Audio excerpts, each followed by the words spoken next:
Hey everyone, how you doing? This is Amon Green, Gourmet Packers all-time leading rusher, and you're watching Packers Total Access Live, your daily source for Packer content. Go Pack, go!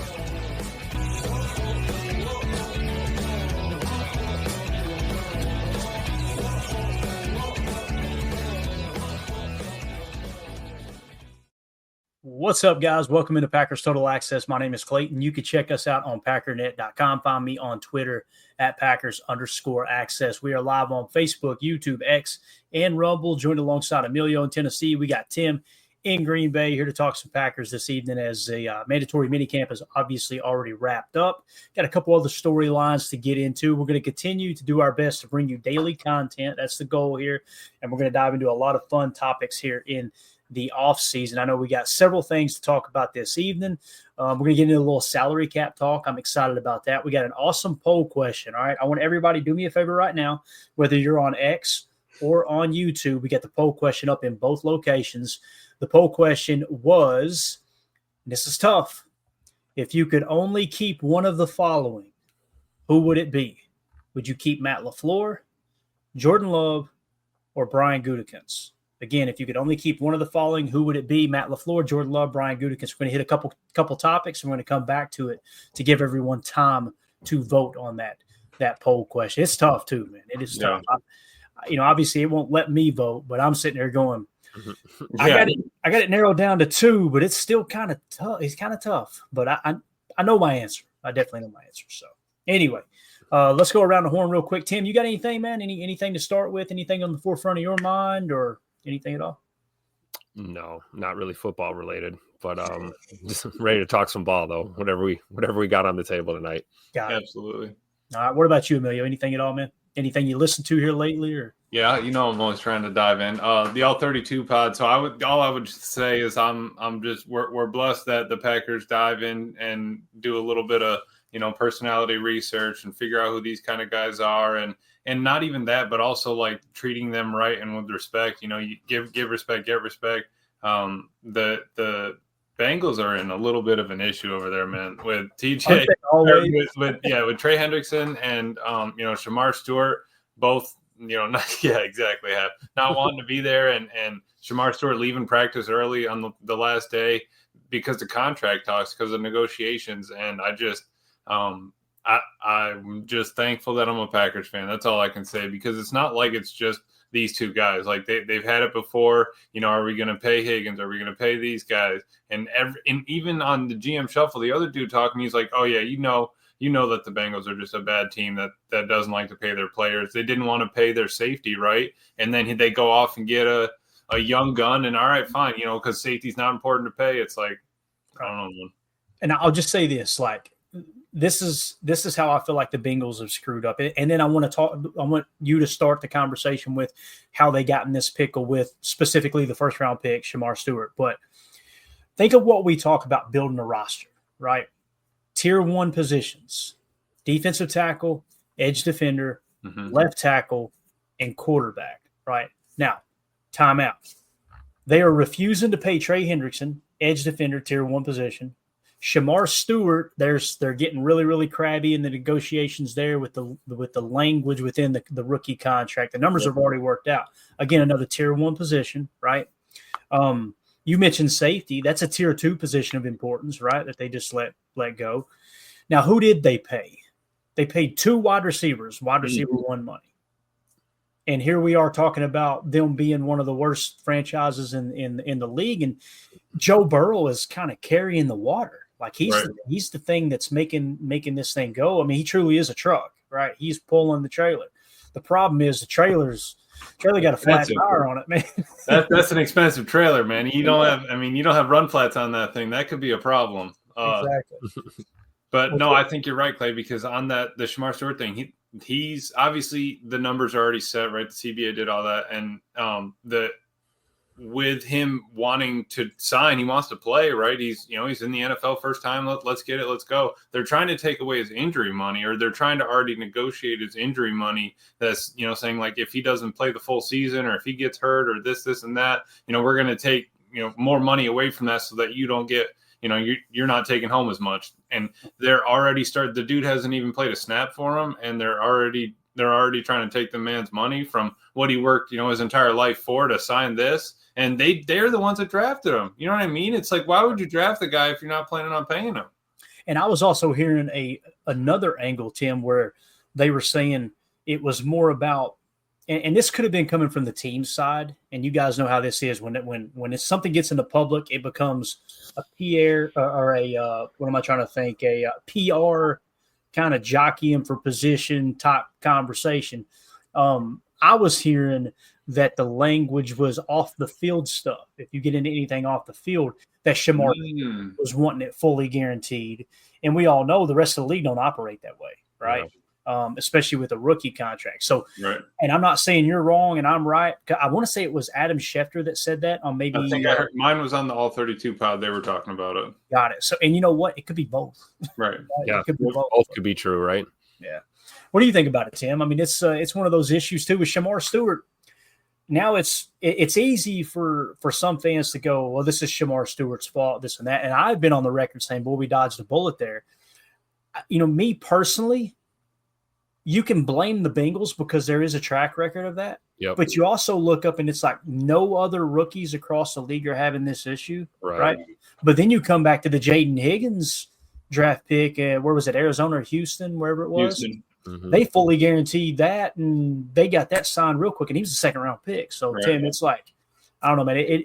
It's probably a little both, but I tend to lean toward it being the Bengals more than Shamar Stewart, I would agree, but I'd also think that if you're comparing, my boy Jaden Higgins, I mean, and Shamar Stewart, obviously one of them comes with some extra baggage off the field, right, than the other.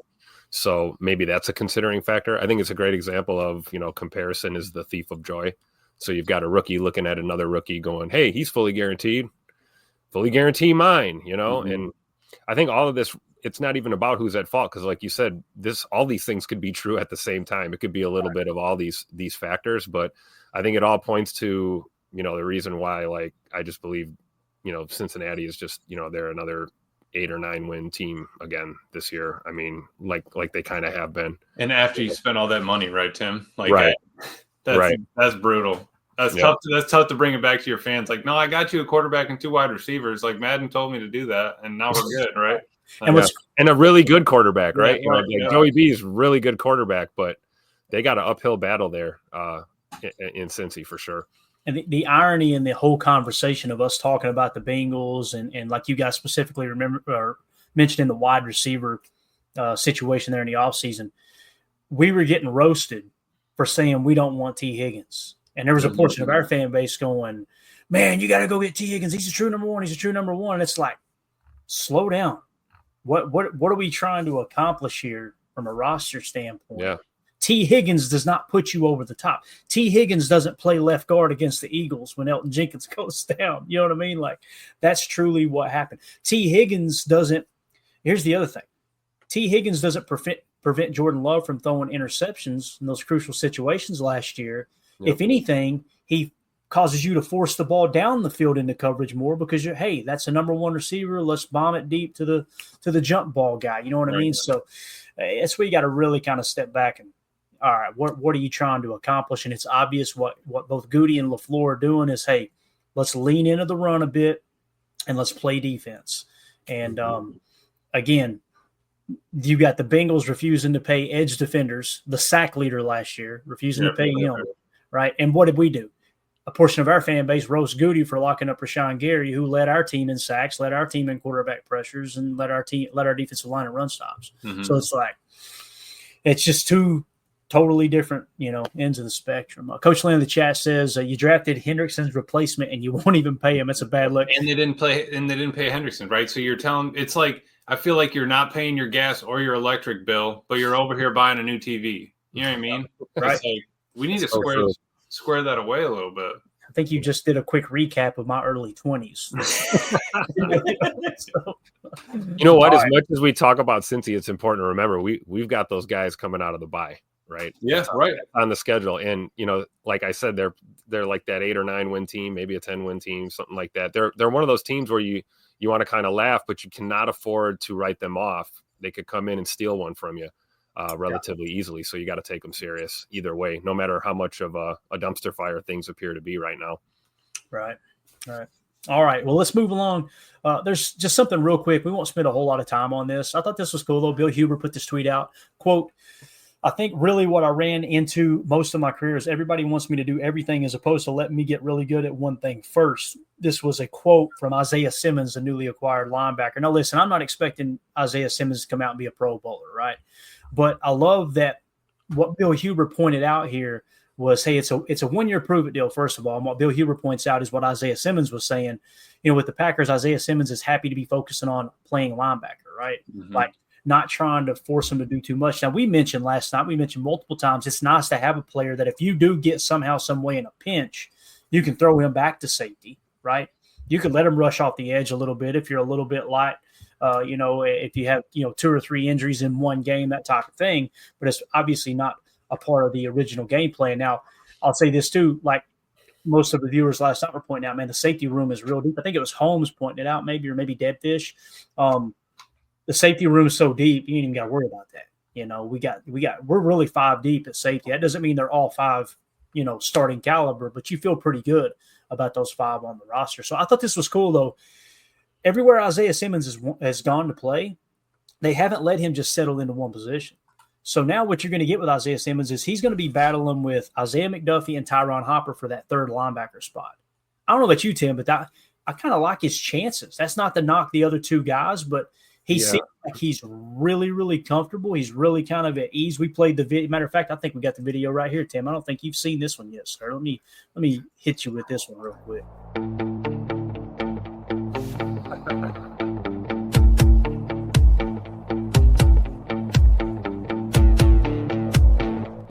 So anyway, he looks like he's loose. He looks like he's just fitting right in with the Green Bay Packers. I don't know. How do you feel about it, Tim? I think it's awesome. He's going to get a chance to actually settle into one position. So do I. And this is another guy, much like we talked about McCole Hardman, kind of middle of the career kind of path, right? Not getting older, but not an old dog quite yet. Some experience and a chance to kind of settle into a role and a chance to, win a spot on this team. My only concern is that a progress stopper for a guy like a, Tyron Hopper or something, like I don't see Zay McDuffie not making this team. I just don't see it happening. I think it would be between maybe Simmons and Hopper for that last spot. And then, the ladder goes to the practice squad or something, but I am looking forward to camp and just really getting a good look at him, up close and personal. But we know he's got a ton of value as a special teamer. Like that goes without saying. And then the experience factor. And then, his chance to kind of play into Jeff Hafley's system solely as a linebacker and not having to be a, slash multitasker kind of guy. Because we have enough of those. We've got guys that we talked about. Hell, we had Bo Melton out there playing DB. We've got guys that can be versatile in a pinch. It's nice to have a few where it's like, hey, here's your job.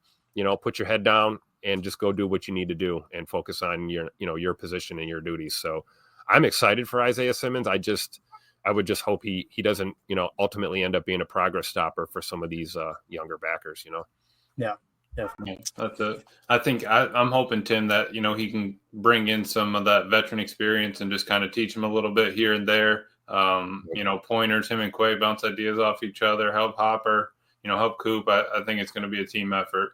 Yep. Yeah. White 009 in the chat says, I think I saw somewhere that Half told him to focus on being the Will/Sam. So who's the Mike, Quay or Coop? So essentially what's going to happen here, White, is we're going to be in the nickel about 70% of the time, which means there's only going to be 2 stack backers. Okay, so probably 20 to 25% of the time, there'll be 3 backers on the field. When you're talking Mike, the Mike and the Will and the nickel is very interchangeable, especially within Hafley. Really, any defense I've seen across the league, it's very rare that they're like, okay, this guy's just going to strictly be the Mike. One common misconception is if someone wears a green dot, they're the Mike. Well, that means that they're the guy calling the plays in the huddle, right? That means they're getting the radio call from the coaching staff, yes. But that doesn't mean they're going to line up as the Mike every single time. Like typically the difference between the Mike and the Will and the nickel 4-2-5 that we run, which is 4 down linemen, 2 stack backers, is the Mike is technically on the strong side of the formation, okay, on the tight end side of the formation. So the Will is on the weak side. But there's going to be many cases where that Mike will fire and the Will cover the seam whether it's a 2 mid read, a 3 mid read, or if you're wanting to run a true Tampa 2 top look. And then vice versa. You want to fire the will and let the mock cover the seam. So they're very interchangeable in that regard. Now, when you get to the 4-3 aspect, where you've got a mock, a Sam, and a will, the mock being the middle linebacker, the Sam being the strong side backer, and the will being the weak side backer. Typically what you want to do there is you want to play, like an over front to the field side, and let the will kind of act as an extra pass rusher. If need be, he'll fit to set the edge off the weak side of the formation. And then you allow the Sam and the mock to be those gap destroyers on the strong side of the formation. So when I look at Isaiah Simmons, he's way more versatile, like in terms of his athletic ability. Now he's a little bit older now, but still, what is he, still 27? Am I thinking right, guys? He'll be 27 this year, I think. I think he's 26 right now. So if you were to ask me, 4-3 defense, where would you want Isaiah Simmons? Let's say Isaiah Simmons is the third backer. So you've got Coop, you've got Quay, and you've got Simmons. Me personally, I would want Coop as the Sam, Quay as the mock, and Simmons as the will. That way Simmons can use his versatility off the backside, off the weak side. And in my opinion, I feel like Edgerrin Cooper can handle setting the edge on the strong side of the formation against a run better than Quay. And with Quay being the mock, if you do have that Tampa 2 call and even that cover 6 mix that half ran last year, if he has to cover the seam, that's what Quay does well, is flipping his hips and covering the seam. Now, Cooper can do it too. We've seen it in Jacksonville. Right. But I just feel like what it comes down to is they both can cover the seam, but Cooper is way better at the point of attack and attacking the run, reading and recognizing the run, using that quick first step, that start, stop, shoot we talk about. That would be my setup. I want to ask you guys, how would you see the base 4-3 if Isaiah Simmons was the starting backer? Who would you want at mock, Sam, and Will? You go first, Emilio. Yeah, I think Mike is still going to be Quay. I think that I'm totally with you on Cooper at Sam, and I honestly think they can kind of flip flop. I think Isaiah Simmons can do it. I think he probably could play a little bit of that Sam, and he also has the ability to cover, so that's why I do like him at that will spot. But I really think that with those three, we'd be in pretty decent shape, right? They've made an attempt. I think Ed set it up here. I think that was a great point. The Packers really changed how they value inside linebacker, a first, a second, a third, and Simmons. And to add to that, Greg Cosell always talks about the speedier defense come from your backers, right? Being able to read, react, scrape, get sideline to sideline. That's where a lot of your speed comes from on defense. And he knew that he had an opportunity to come here. As the 8th overall pick, I feel like a guy wants to show up and improve and make a name for himself. Here's the spot to do it, right? Definitely. I just verified it too. Isaiah Simmons will turn 27 on July 26th. So right at the kickoff kind of camp, right? Yeah. So he'll be 27 this year. Yeah. What do you think, Tim? Would you still want to see Quay playing the mock in the 4-3, or would you rather him maybe coming off the edge? I like to mix it up, but I'm going to go with Emilio. I'd take Quay as my Mike. Edge Coop will be my Sam, and then I would take Simmons as my Will. Yeah, and interchangeably, of course, as we've talked about. When you said three of these guys can play in all three of these roles. Right. And when you said mixing it up, it immediately made me think of like one scheme to the other. If you're playing your base 4-3 and you're going up against a 2-back set, and obviously 2 backs equals 2 gaps, you want someone who can shoot those gaps a little bit more in the run fit. Maybe you kick someone like Edgerrin Cooper to mock and let Quay play off the edge, and then, you know what I mean, kind of attack it that way. And it's where when I hear people who claim to be professional, Packer talk people, I guess you could say sports talk guys, and they just blanketly mention, this player getting blocked by a tight end, this player just getting blocked. And it's like, what was the play call? Who was the team you were facing? What was their strengths and weaknesses? There's all those things come into factor week in and week out. So, and I don't fully understand it. I don't have time to dive into the entire game plan of a team and do the 4-week saturation, the last 2 head-to-heads and all those things. We try to cover it as much as we can before game day. But when you just kind of, I don't know, blanketly speak about it, it irks me, as you can tell. So let's see what Ed Madden said. He said, I'm hoping Simmons can tighten up our pass coverage over the middle. If he was drafted in the third round, everyone would be saying great pick with the production he's had. I completely agree with that second part there too. I'm hoping, personally, I'm hoping that Tyron Hopper wins that third job, because that means that wasn't taking a step, right? Yeah. I don't want to say that if he doesn't get it, it's a wasted third round pick, but you want that third round pick to step in there. And then look at your backups.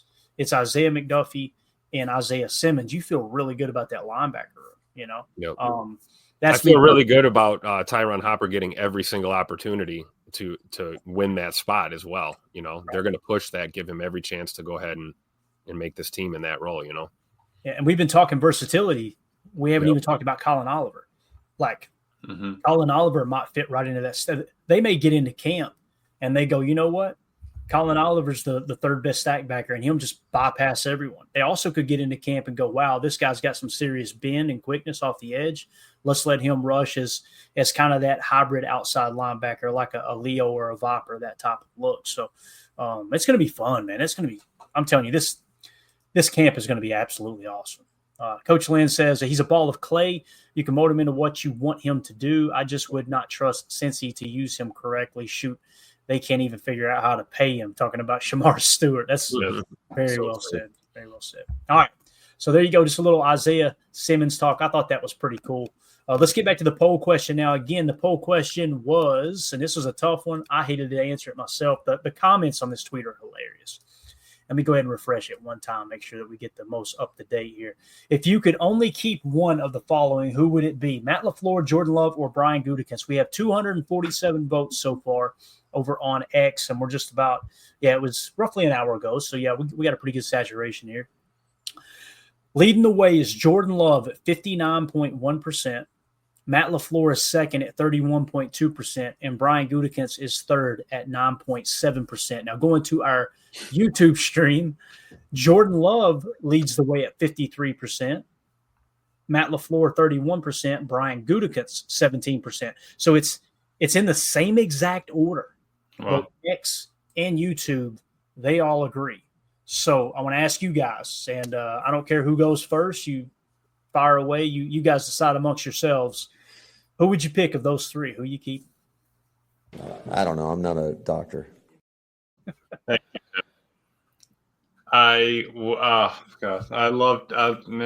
Jordan Love. Emilio's afraid to get roasted right now. No, I'm not even afraid to get roasted. It's just I'm real bad at making those tough decisions, you know?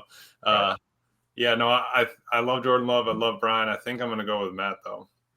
Matt, got it. What about you, Tim? Yeah, I'd probably go with Matt first, and then J Money, then Goody. So, Matt LaFleur, if I could only keep one. I completely agree.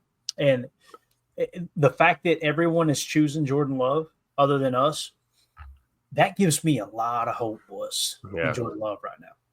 Now, why am I choosing Matt LaFleur, me personally? He won with Aaron, obviously, right? Aaron coming off of a down year, went back-to-back MVPs under Matt LaFleur's offense. He switches to a quarterback, didn't skip a beat. First-year starter, they go to the playoffs. They get a huge playoff win on the road at Dallas. Then last year, with his quarterback struggling and battling 3 injuries, he goes out and leads the team to 11 wins. And I say that because people say even with 3 injuries, they won 11 wins. They got 11 wins with Jordan Love last year. Now, 2 of them came with Malik Willis at the helm. So we've got to mention that. The fact that Matt LaFleur on a short notice was able to take Malik Willis and just like, hey, let's mold an offense around him. And Emilio, we've seen it firsthand in Tennessee. It looked like Malik Willis and Matt LaFleur have been working together forever. Yeah. That's probably the tiebreaker for me is how he handled that situation. And of course, he's just one of the all-time highest, winning percentages as well as a coach. Right. Add to that, coaches can be around longer than players can, right? I mean, Matt could coach for an extended amount of time. And to the point of Malik Willis, that was Mike and Wes were talking about that on Packers Unscripted, and they both said how like, how did we get so lucky in getting Malik Willis? How did the Packers know to go out and, they knew that Tennessee didn't want him? How did they know to go out and get a 7th-round pick, spend it on him, because they were saying they would have been too far down on the waiver claims for Malik would have been gone by that time, right? So go out, take that chance. He came in late in the offseason. They gave him a couple weeks to learn it, and then it's like, bam, you're starting. Like, J. Love got hurt. Week 2, you're starting. Week 3, you're starting. Matt LaFleur, Tom Clements, right? He helped, but the fact that Matt was able to game plan, get him ready, get wins, and get out of there with 1, 2, 3 separate quarterbacks now. I mean, yeah, I really think he's doing his thing, and I would put my money on him moving forward. I agree. That's a testament to Matt as a head coach. I mean, you got to think that he really, really quickly probably sat down with Tom Clements and Malik and said, "Hey, let's put together a package. What kind of game plan do you want? How do you want to attack, your opponents these next couple of games?" And I'm sure we know about Malik Willis. He can hum that tater, but he can also tuck that ball and run. And he's great in the play action game too. And you saw that we went run heavy and, just pounded the rock and got out of there with some wins. So that's a testament to our head coach, man, being able to be flexible like that. I mean, if you can win with a backup, you can win with a Hall of Fame quarterback in Aaron Rodgers, and you can win with Jay Money, a young star on the rise. I mean, it just shows the flexibility in his ability to put together a game plan. It's just amazing. Yeah, and the other aspect of it too is like the running game. You go from Aaron Jones and running a wide zone scheme, essentially. Yep. And then you bring in Josh Jacobs. And in less than a year, right, one off season, you flip it to pretty much a duo heavy running game. And you're running between the tackles and matching up play action off of that and doing it out of the gun because your quarterback was banged up and couldn't get under center. Like, there's just so many factors. I'm like, yeah. And you're willing to change, right? You're not stuck in your roots. You're not that's how Andy Reid, has gotten to where he was. He was kind of a different coach. Let's work it around. Let's move it. And your offense is always changing. And I think that Matt can go with the flow, right? Yeah. Ron Sample says Matt can go if we can keep half. I love Matt, but it's hard to get a quarterback. So what he's saying is he would choose Jordan Love and promote Jeff Hafley, right? Here's the thing about that too. If Jeff Hafley's promoted, who's your OC? You better have one hell of an OC, man.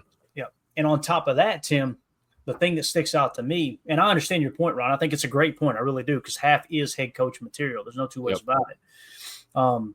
But we love Hafley, right? And we give Jeff Hafley all due credit. He deserves it for what he did with that defense last year. Can someone remind me who handpicked Jeff Hafley as the DC? I think it was Matt LaFleur, right? Tupac LaFleur himself. So, like, that's another feather in his cap that you would think, okay, he could potentially go out and find another Jeff Hafley, essentially. If Jeff Hafley gets promoted to a head coach somewhere else next year and Matt LaFleur has to replace Jeff Hafley, or just – that's the other thing. Look at the depth in which he's built this defensive coaching staff. Yep. Like, you've got a Derek Ansley and a DeMarcus Covington and some of these other guys ready to step right into a DC role, right back into a DC role. If Hafley was the head coach, you're trying to find an OC. Who do you go get? Right. Because, like, Ben Johnson is a head coach now, right? Mm-hmm. Who is the top offensive coordinator in the league right now? I can't think of. There's not a name. It used to be Ben Johnson, right? But now he's got a head coaching job. Who would it be? Get ready to go. I'm genuinely asking, like, who would that guy be, right? So, and you guys know I'm very partial in this regard. Like, I believe your head coach should be an offensive coach. I agree. It's not to say that defensive coaches can't do great things, but look at the dynasty right now you got with the Chiefs. Andy Reid, former tight end coach for the Green Bay Packers, play caller for Mike Holmgren there for, I know, at least partially there 1 year. He goes to the Eagles and has great success, didn't win the big one. Then he goes to Kansas City, and he's arguably one of the greatest coaches in the history of the game. Now, people like to immediately point to Bill Belichick because that's a great defensive coach. Bill Belichick was literally helping Tom Brady draw up game plans on offense. Bill Belichick taught Josh McDaniels everything he knows about coaching, and he was the guy behind the scenes creating that offense with Tom Brady as well. Like Bill Belichick is a well-rounded, or was in his prime. I mean, the guy's damn near 80 years old, or however old he is now. So I can't think of another play caller, right? That's another factor too. Like you can have an OC, or you can have an offense or defensive minded head coach that's putting in your scheme and installing everything. But at the end of the day, who's your play caller? And we've got a lot of we have some gripes with Matt with some of the jet sweeps on 3rd and 1 or whatever, those kind of things. But other than that, I give Matt like an A- as a play caller. I mean, just brilliant play calls over his tenure as head coach. So it's scheme, it's offensive mindset, but it's also like in the heat of battle, like are you on top of that call sheet? Right. Ed Madden says Matt picked half, Goody picked Matt LaFleur and Love. Hell, let's keep all three. I'm all about keeping all three, but I do want to correct you there, Ed. It's my understanding. There's many people that think that Brian Gutekunst hired Matt LaFleur. He did not. It was Mark Murphy that handpicked Matt LaFleur. I was going to ask. I couldn't remember. Yeah, and because I remember Mark Murphy specifically talking about, when Mark Murphy essentially hired Brian Gutekunst. When he interviewed Brian Gutekunst, it was literally, he said he went back and looked at the scouting reports, and Brian Gutekunst hands down had the most accurate scouting reports of anybody within their front office, right? And then he went and handpicked Matt LaFleur. Now, did Goody have some say in it? Probably, but that was Mark Murphy's baby. Yep. This isn't. What did Mark say? He said the same thing. Matt was the most prepared candidate that they crushed the interview. Yep. I remember when they hired Matt LaFleur. Me as a fan, I wasn't doing this podcast yet, but I what do we always do? You immediately go look at the OC, the offense's number. He was the OC in Tennessee. Let's go look at how good he did. I went, this guy sucks. Yeah. Right. And then you dig a little deeper and go, oh, this is Sean McVay's dude. Gotcha. Maybe just Tennessee sucks. Right. Again, why did their offense struggle so bad? Who was their head coach? It was Mike Vrabel, a defensive-minded head coach. Somebody remind me, how did that end? He got fired, right? Like it's just constant soccer. It doesn't mean they can't catch lightning in a bottle and go on a run. We've seen Rex Ryan coach really, really well for the New York Jets when he wasn't talking about foot fetishes, right?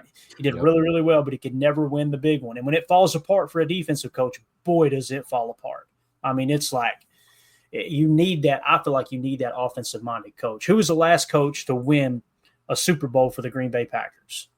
It was not McCarthy, right? Yeah. OC, quality control coach coming up, micromanager, his old quarterback camps, they're legendary. You don't believe me? Ask Aaron Rodgers. He was the OC in San Francisco the year before, right? So offensive-minded coach. Before that, who was the last coach to win a Super Bowl in Green Bay? Is Mike Holmgren, another former OC for the San Francisco 49ers, right? So the only exception to the rule might be a guy like Mike Tomlin. And even Mike Tomlin has struggled. It's been tough to get over the hump as a defensive coach. I mean, you look at them bringing Aaron out there, it makes all the sense in the world, right? They're gonna let Aaron Rodgers do whatever the hell he wants to do with that offense, So you're right, Clayton. I think I'd rather have an offensive-minded head coach all day. Ed Madden said, "My bad, thanks, Clay." No, all good, man. And like again, I've heard numerous people say that. And you guys fact check me on it. I'm almost positive that's how I remember. I just want to bring that up, Ed, that I'm pretty sure it was actually Mark Murphy that handpicked him. Go ahead, Amelia. I'm sorry. No, you're fine. Because I was going to ask that. I'm glad that Ed brought it up. But Tim, to that point, the Steelers, they were, I want to say it was 32 pound, one of them. They were asking, it's like, all right, this is the first time Aaron Rodgers is going to have an established head coach. When because I mean, it was, Mike McCarthy was kind of young and stuff. They I guess the dynamic they were talking about, like Rodgers going over to Mike Tomlin being this is my place. You're not going to really get, your complete way. I'm just wondering how that's going to kind of go, right, with him going into like a head coach that has a lot more tenure, a lot more assertiveness in that locker room. I would agree, but I think if you factor in the relationship between the two, we know the history between Aaron and Mike Tomlin. They got a lot of respect for each other. So I think I'm sure Tomlin would probably put his foot down and say, hey, this is how we do things here. But when it comes to the offense, I think Aaron's going to have a lot of input. He's going to have a lot of, leeway and a lot of freedom running those checks and audibles, things like that. So it'll be interesting really to see how that turns out. Looking forward to going to Pittsburgh for that game this year. Yeah. And, the thing about Mike Tomlin, I remember when he was hired and he won that Super Bowl really, really early. You guys realize like the culture was the backbone of that Pittsburgh Steelers team that won a Super Bowl. Yeah. Right. You know who built that culture? Bill Cowher. It wasn't Mike Tomlin. It was Bill Cowher. Yeah. Bill Cowher built that culture. And it's like the farther you get removed from Bill Cowher being in Pittsburgh, you see it taper off. What is it? They haven't had a playoff win in how many? Was it over 10 years? What was it? When was the last playoffs? Tim, how are you that damn fast? Seriously. I wasn't even ready for that. I want to say it's been over 10 years, but yeah. Let's see if I can They went to 2 under Tomlin and they won 1, correct?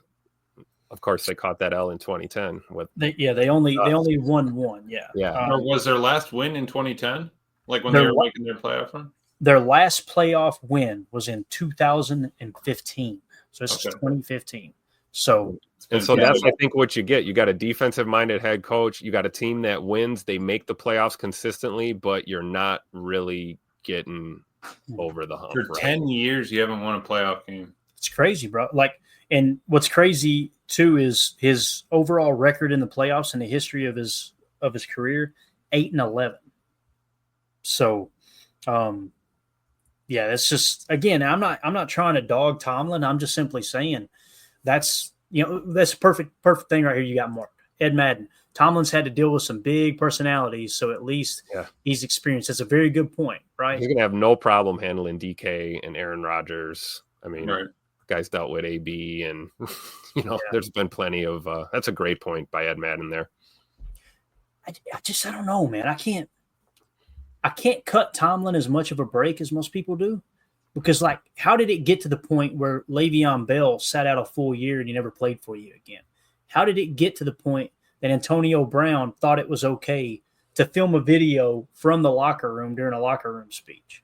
Like, that stuff doesn't just kind of happen overnight. You know what I mean? So, and the other thing too could be the way that they've drafted. They just kind of pushed that personality stuff off to the side a little bit, and that's why you got to appreciate the way the Packers truly run their organization. What's your problem, man? Hey, fam. He said, hey, Clay, there wasn't an option for none of the above on the poll. Of course. AFAM AFAM is saying he wants to get rid of Matt LaFleur, Jordan Love, and Brian Gutekunst, all 3. But updating the poll number here on YouTube, Clay, it looks like Jordan Love 47%, so he's come down a little bit. Matt LaFleur 28%, he's come down a little bit. Brian Gutekunst 26%. We all know that AFAM's just in here killing time until the Chiefs podcast. He's on every one of his burners. We know he has 2 or 3 of them. Yeah, he's sit your butt outside. Unbelievable. Here, I thought it was going to be the safest, fairest poll question in the history of all poll questions. Unbelievable. All right, anything else on that? I thought that would be just kind of an interesting little conversation there, man. For sure. Anything good? Yeah, right. That's a good one. Soder says Roethlisberger was an ass in his private life, but was stable as a player. Different when the quarterback is personality driver / problem. Yeah. I don't want to get too deep into the weeds with this, but the whole Roethlisberger thing, he owned up to it, and he's since then turned his life around. I know he acknowledged that he had an ego problem. He acknowledged that he was a womanizer and all those horrible things, right? But one thing about Ben, you ask a Steelers fan how they feel about Ben. He is considered, and listen, he's got less championships to the best of my knowledge, but he's considered a much better quarterback than Terry Bradshaw. Now, it's mainly because Ben embraced that Pittsburgh area. I mean, he's no Cordell Stewart, right? But, Bro, Cordell Stewart's got a special place in my heart, man. For sure. I was a Steelers fan back then when, me and my brother rooting for the Steelers when I was just a kid. And Cordell Stewart Slash, you guys don't know about Cordell. Yeah, watch the tape. His nickname was Slash because he could play running back. He could play wide receiver. He could play quarterback. He punted a couple of times. He could actually punt. You can go back and watch him at Colorado, I believe it was, so the Hail Mary. Emilio, you need to go watch some I was going to Cordell. say, not sure who you're talking about. I'm going to have to go check him out. Yeah, Right. I don't know if your parents even met yet when he was playing Emilio. You might have to dig through the archives. Yeah, his nickname was Slash because he could do everything. He was kind of like, what Randall Cobb did at Kentucky, Cordell Stewart did with Pittsburgh, and I feel like he did it more effectively at Pittsburgh than Cobby did at Kentucky. And that's not a knock against Cobb. Now, Cordell never did get over the hump, but they got to the Super Bowl there against the Dallas Cowboys, and of course Neil O'Donnell went colorblind in that game and just started throwing the ball to the other team, to the point where some people were questioning whether he threw the game. That was actually, I remember that being a topic at the time. Like, was this game fixed? Like, what? There was a fix in? So anyway, Cordell though, man, yeah, I'm with you, Tim, for sure. For sure. Which, by the way, we were talking about that 94 Green Bay Packer quarterback room the other day. Gosh, it's wild to think about. The quarterback room had Don Mikowski, right, going into that year. No, he was gone after 93. So Don Mikowski was gone. But it was Brett Favre. It was Ty Detmer, right? It was Mark Brunell, Kurt Warner. Like, I want to say three of those guys went on to – was Matt Hasselbeck in there in 94 or did he come a little bit later? I think he might have come a little bit later. I thought he was after the Super Bowl, right? Yeah, so probably like 97 or something. Yeah. But, yeah, wild quarterback room. Wow. So, all right, there you go. So, again, the final on that poll question, Jordan Love leads the way here on Twitter, 57%. Matt LaFleur, actually, let me update it. Refresh. I was going to say, would we get anything else? No. Yeah, there it is. Jordan Love, 57%. Matt LaFleur, 32%. Brian Gutekunst, 10%. Now, on YouTube, however, a little bit different. Jordan Love, 47%. Now, Brian Gutekunst and Matt LaFleur are tied at 27%. Far fewer votes in there. We've got 278 votes on Twitter and only 49 votes here on YouTube. So, nonetheless, Jordan Love wins the poll question there. So we lost. That's what you're saying. Yes, we did. We lost. Yeah, okay. So, all right, that's going to do it for hour one. For those of you listening on the pod, we will see you on the other side for hour two, where we're going to talk some salary cap. We appreciate y'all.